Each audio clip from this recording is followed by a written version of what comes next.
దేవర cinema first half బాగుంది, second half బాలేదంటే సోటే సోటే బచ్చోంకు పూరోంకు మే జవాబు దేతం. ఒక్కొక్కని దెంగితే మళ్ళీ షేప్ అవుట్ అవుతాడు పిచ్చిలని జోడుకులు. రెండు పీకండి. ప్రతిసారి ఎలివేషన్ అంటే దెంగదెక్కడ. దయచేసి ఈ వీడియోని సినిమా చూసిన వాళ్ళు మాత్రమే చూడండి. సినిమా చూడని వాళ్ళుంటే సినిమా చూసి ఆ తర్వాత ఈ వీడియోని చూడండి. ఎందుకంటే వీడియో మొత్తం స్పాయిలర్సే ఉంటాయి. హలో గైస్, దేవర సినిమాకి పార్ట్ 2 అవసరమా? ఎందుకు? పార్ట్ 1 లో ఆన్సర్స్ తెలియని కొన్ని క్వశ్చన్స్ ఉన్నాయి. అవేంటో ఈ వీడియోలో చూద్దాం. గైస్, వీడియో లెంత్ గా ఉంటుంది, ఎండ్ వరకు చూడండి.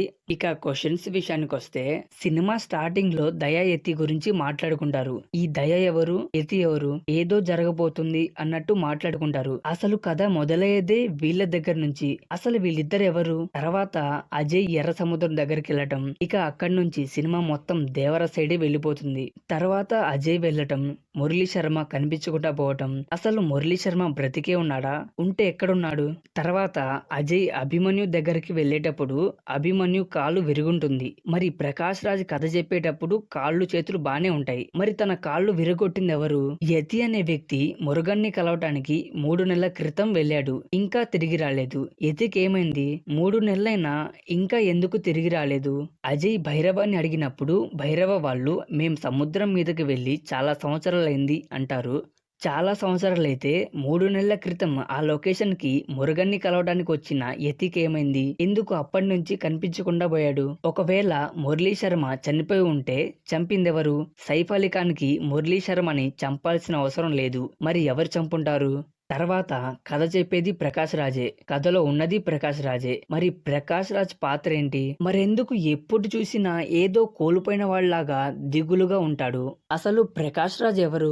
తర్వాత అజయ్ ప్రకాష్ రాజ్ సముద్రం మీదకి పడవేసుకుని వెళ్తారు. అజయ్ రింగ్ ని ప్రకాష్ రాజ్ సముద్రంలోకి విసిరేస్తాడు. అజయ్ రింగ్ కోసం సముద్రంలోకి దూకుతాడు. అప్పుడు లోపల స్కెలిటన్ ని చూసి భయంతో పైకొస్తాడు. ప్రకాష్ రాజ్ కరెక్ట్ గా ఆ స్కెలిటన్ ఉన్న చోటే రింగ్ ఎలా వేసాడు? ఓకే, అక్కడ చాలా మంది చనిపోయి ఉంటారు అనుకుందాం, కానీ పర్టికులర్ గా ఎందుకు ఆ స్కెలిటన్స్ ని అంత హైలైట్ గా చూపించారు? నాకు తెలిసి అక్కడ ఏదో గట్టిగా జరుగుంటుంది, లేకపోతే ఆ స్కెలిటన్స్ ని అంత హైలైట్ గా ఎందుకు చూపిస్తారు?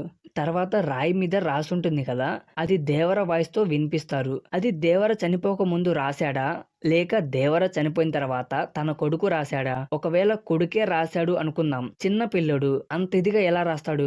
ఇది ఒక పెద్ద డౌట్. 2 సంవత్సరాల తర్వాత సముద్రం మీదకెక్కిన అందరూ సగం శవాలై తిరిగొచ్చారు అన్నాడు. మరి దేవర చనిపోయాడు అనుకుందాం, సముద్రం ఎక్కిన వాళ్ళని సగం శవాలు చేసిందెవరు? గైస్, మీరు గమనిస్తే వర కలిసిన ప్రతిసారి ఏదో షాకింగ్ గా చూస్తుంటాడు ప్రకాష్ రాజ్. నాకేదో తేడా కొడుతుంది. దేవర పార్ట్ 2 కోసం ఏదో గట్టిగా ప్లాన్ చేస్తున్నారు. సో గైస్, దేవర సినిమాకి పార్ట్ 2 అవసరం లేదు అన్న వాళ్ళకి ఈ వీడియోని షేర్ చేయండి. దేవర 2 లో మనకు తెలియాల్సిన విషయాలు చాలా ఉన్నాయి. అసలు దయా యతి ఎవరో తెలియాలి. మురళీ శర్మ ఎందుకు కనిపించకుండా పోయాడు? అజయ్ అభిమన్యు దగ్గరికి వెళ్ళేటప్పుడు తన కాళ్ళు విరుగుంటుంది. ప్రకాష్ రాజ్ కథ చెప్పేటప్పుడు కాళ్ళు చేతులు బానే ఉంటాయి. మరి అభిమన్యు కాళ్ళు విరగొట్టింది ఎవరు? మురుగన్ని కలవటానికి వచ్చిన యతి 3 నెలలుగా కనిపించకుండా పోయాడు. అసలు మురళీ శర్మ బ్రతుకున్నాడా లేదా తెలియాలి. రాయి మీద రాసింది ఎవరు? దేవరానా, వరానా? సముద్రం ఎక్కిన వాళ్ళని సగం శవాలు చేసిందెవరు? ఇది గైస్, పార్ట్ 1 లో మనకి ఇన్ని క్వశ్చన్స్ ఉన్నాయి. మనకి పార్ట్ 2 లో మాత్రమే వీటన్నిటికీ ఆన్సర్స్ దొరుకుతాయి. గైస్, దేవర సినిమాకి పార్ట్ 2 అవసరమా అంటే 100% అవసరం. అప్పుడే డైరెక్టర్ కథ పూర్తవుతుంది. గైస్, ఎన్టీఆర్ అన్న ఎన్నో మంచి సినిమాలు తీశాడు, కానీ ఏ సినిమాకి పార్ట్ 2 తీయలేదు. ఈ దేవర సినిమా కూడా 2 పార్ట్లుగా తీయటం ఎన్టీఆర్ అన్నకి కొరటాల శివ గారికి ఇష్టం లేదంట, కానీ తప్పదని 2 పార్ట్లుగా తీస్తున్నారు.